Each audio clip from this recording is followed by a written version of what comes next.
Hello friends, வணக்கம். என்னப்பா second promo third promo fire விடுதா? அங்கே ஃபயர்லாம் ஒன்றும் இல்லைங்க. அதெல்லாம் எல்லாம் வெத்து வெட்டு புஸ்வானமாக போயிடுச்சு. ஒன்றுமே கிடையாது. கதவு திறந்தது உண்மைதான், திட்டு வாங்கினது உண்மைதான், ரம்யா கோச்சிக்கிட்டது உண்மைதான். ஆனால் அதில் இன்னொரு உண்மையாக இருந்தது. விஜேஎஸும் டீமும் அப்படியே கெஞ்சி அப்படியே வந்துட்டு சமாதானப்படுத்தி ரம்யா உள்ளே வச்சுட்டாங்க அப்படின்னு. ரம்யாவுக்கு கோவம் வந்தது என்னவோ உண்மைதான். ஆனால் விஜேஎஸ்க்கு கோவம் வந்தது உண்மையான்னு கேட்டால் கிடையாது. அட்டர் ஃப்ளாப் ஆயிட்டார். அவர் ஒரு ரியல் ஆக்டர் அப்படிங்கிறத ப்ரூஃப் பண்ணிட்டார். என்னென்னு கேட்டால், நான் திட்டுவேன் ஆனால் திட்டலை, இருக்குது ஆனால் இல்லை அப்படிங்கிற மாதிரி. ஏன்னா இவங்க விக்ரம்க்கு ஹைப்பு கொடுத்து தான் அந்த ஒரு பர்டிகுலர் இன்சிடெண்ட்டை பேசணும்னு நினச்சாங்க.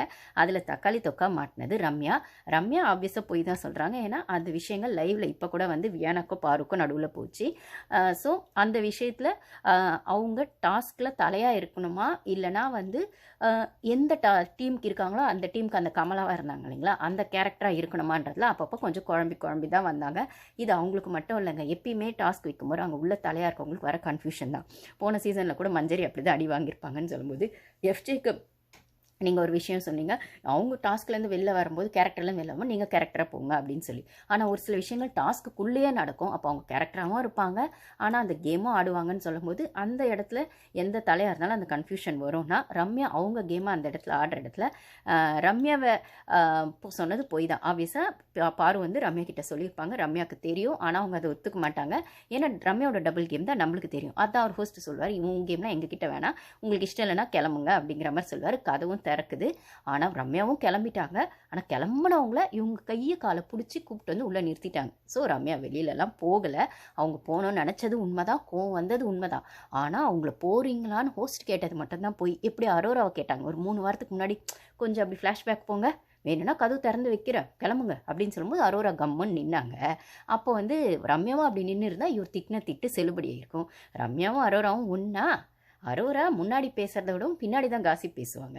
ரம்யா டபுள் கேம் ஆடுறாங்க அப்படிங்கிற இடத்துல அவங்களோட உண்மையான சுயரூபம் என்னன்னு அவங்கள பற்றி தெரிஞ்சவங்களுக்கு தெரியும். சோஷியல் மீடியாலேயோ இல்லை இந்த கேமை டபுள் கேம் தான் ஆடுறாங்கன்னு புரிஞ்சவங்களுக்கும் புரியும். அப்படின்னும் போது அவங்க வந்து அழுது சீன் போடுவாங்கன்னு நினச்சா அவங்க கிளம்புறன்னு ஒரு சீன் போட்டாங்க. ஆனால் செல்லுபடியானது என்னவோ பார்த்தா அவங்க போட்ட சீன் தான் செல்லுபடியாக இருக்குது. நம்ம விஜய் சார் போட்ட சீன் செல்லுபடி ஆகலை. அதாவது அவர் திட்டுற மாதிரி திட்டினது செல்லுபடி ஆகலை. அது அட்டர் ஃப்ளாப் ஆகி அவர் நடித்தார் அப்படிங்கிற மாதிரி தான் ஆயிடுச்சு. திட்டி இருந்தால் நிஜமாக ஹாஷா நீங்கள் திட்டிருந்தால் கதவு திறந்து விட்டு போங்கன்னா அவங்க போன வேடிக்கை பார்க்க வேண்டியது தானே. எதுக்கு டீம் வந்து திருப்பி காலைல வந்து கெஞ்சி அவங்கள உள்ளே கூப்பிட்டு வந்தீங்க? அவங்களுக்கு ரோஷம் வந்துச்சு, அவங்க போகிறேன்னாங்க. அந்த கேமோட புரிதல் அவங்களுக்கு அவ்வளோதான். இல்லை அந்த கேமில் அவங்க என்ன ஸ்டாண்ட் எடுக்கணுமோ அது சரியாக தான் எடுக்கிறேன்னு அவங்க ஒன்று பண்ணுறாங்க. அவங்க எடுக்கிற ஸ்டாண்ட் தப்புன்னு சொன்ன நீங்கள் ஒன்று அந்த தப்பை ஸ்ட்ராங்காக கேட்டு இருக்கணும். அந்த தப்பை அவங்க ஒத்துக்கலை அப்படின்னும் போது நீங்கள் கிளம்புறதா கிளம்புங்க, இந்த கேம் இப்படி தான் இருக்கும்னு சொல்லணும். அதை விட்டுட்டு கிளம்புறவங்கள பிடிச்சி இழுத்து வச்சு இந்த கேம் இப்படி தான் இருக்கும்னு சமாதானம் பேசியிருக்காங்க, சமரசம் பேசியிருக்காங்க.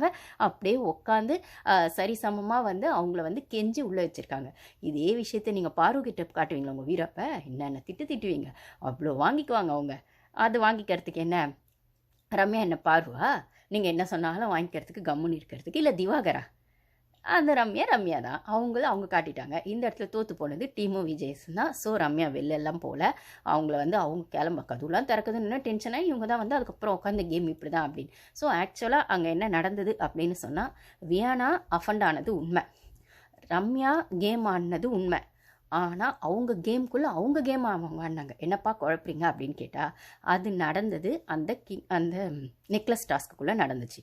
பேசினது வந்து பாரு, ஓகேவா? அந்த இடத்துல சம்மந்தப்பட்டது விக்ரம், ஓகேவா? இதில் வந்து என்ன ஆச்சுன்னா 1 ஹவரில் கட் பண்ணி காமிச்சாங்க. பெருசாக எதுவுமே காட்டலை. ஆக்சுவலாக நடந்தது என்னென்னா,